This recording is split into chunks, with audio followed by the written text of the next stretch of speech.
tons of questions about this new interview with former President Trump. Right? And we wanted to really dive into it. Yeah, it's on the FLAGRANT channel. It is. And it's Right. interesting because it's not your typical... It's definitely a different vibe. Yeah, different audience, different feel. And I Ah. think it's really interesting to see him in this different environment. Yeah, you get to see maybe a different side of him. Yeah. So we want to look at not just what he says, but how he says it. Right, the way he uses language. Right. You know, is he trying to be funny? Is he serious? How does he use language to get his point across? Yeah, and is it effective? I mean, does it work? Right. And one thing that stood out to me was this technique he uses. I don't even know what to call it, but it's like this weaving. The weave. The weave, yes. He'll start a story and then kind of go on these tangents. Yes. But then somehow circle back and bring it back to his main message. Yes. And it's like, you're like, wait, where are we going with this? But he always brings it back. Always brings it back. It's fascinating. Yeah. So, okay, let's just jump right in because right off the bat, he launches into this story about Don Jr. throwing a party at Trump Tower. A party at Trump Tower. I mean, come on. Right. But it's not just any party. It's like this massive rager, and he uses it to talk about his parenting style. Which I think is really revealing. It's like he sets boundaries, but then he's also like, you got to learn from your mistakes. It's like tough love. Right. And you see that in how he talks about leadership, too. Okay, so from parties at Trump Tower to something much more serious, he talks about the assassination attempt. Yeah, that was heavy. Just hearing him describe it is chilling. He says he didn't even feel fear, just this like crystal clear awareness. He compared it to a golfer missing a 1-foot putt. Right, like he was just in the zone. Exactly. And that's so interesting because it's such a serious topic. Right. But he finds a way to relate it to something so mundane. Yeah, it's like he's trying to connect with people on their level. Exactly. But then he drops this bombshell about the shooter's phones. Oh, yeah. The FBI never even accessed them. Multiple phones, foreign apps. He says the FBI just couldn't or wouldn't crack them. And he contrasts that with how quickly they were able to get into the phones of the January 6 rioters. It's like he's implying a double standard. Right. Like they're more concerned with investigating American citizens than potential foreign threats.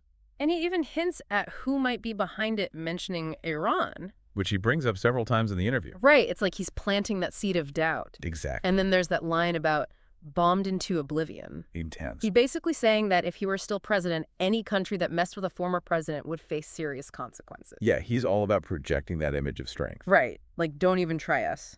And it's not just about America's enemies. He also talks about other world leaders like Putin and Xi Jinping. He seems to have this like ranking system for them.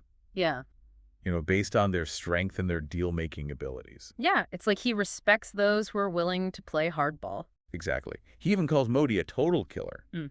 But then the next breath, he's like, nicest guy in the world. So you're saying he kind of admires that ability to be both tough and charming at the same time? Totally. And I think he sees himself that way, too. Oh, for sure. And he definitely doesn't hold back when it comes to Biden. No, he's relentless. Calls him weak and ineffective, Yeah. even brings up him falling asleep at events. Classic Trump using humor to undermine his opponents.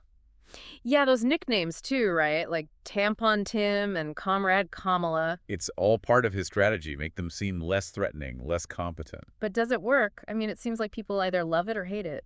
It definitely fires up his base. Yeah. They see it as him being straight talk and not afraid to say what he thinks. Right. Like he's not playing the political correctness game. Exactly. And that's a big part of his appeal for a lot of people. So speaking of making America great again, he spends a lot of time talking about the 2024 election. He's made it very clear he wants that job back. He actually says this is the most important election in the history of the country.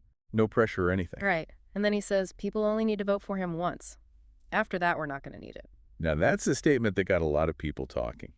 What do you make of it? Well, he later clarified that he meant things would be running so smoothly under his leadership that future elections wouldn't be as critical. So, like, he's the only one who could fix things. Basically. But it's still a pretty bold thing to say. For sure. So we've talked about his style, his thoughts on other leaders, but what about his actual policies? Well, he touches on a few key areas. One that comes up a lot is abortion. He seems to want to walk a fine line on that issue. He takes credit for overturning Roe v. Wade, but then emphasizes his support for exceptions. You know, rape, incest, life of the mother. Right. He even tells that story about Senator Katie Britt from Alabama calling him for advice when a judge's ruling against IVF caused a huge controversy. It's like he's trying to show he understands the nuances of the issue, that it's not always black and white. And he even criticizes those who he sees as too extreme on either side. Exactly. He's trying to position himself as the reasonable one, the pragmatist. The deal maker. Exactly. Because that's how he sees the world. Everything is a negotiation, a deal. And he tells this incredible story about how he supposedly stopped a war just by threatening to cut off trade with both sides. I mean, if that's true, that's a pretty big deal. He claims no one even knows about it, that he saved thousands of lives. It's hard to know what to make of that without more information, but it's a powerful story. Right, and it plays into this idea of him as the ultimate deal maker, the guy who can get things done that no one else can. Exactly. And whether you believe it or not, it's a great example of how he uses storytelling to his advantage. Makes you wonder how many other deals like that go down that we never even hear about. Right. Like what really happens in those backroom negotiations. Exactly. And it's not just international stuff. He talks about the economy too, especially trade deals with China. Oh, yeah. He's still got a lot to say about China.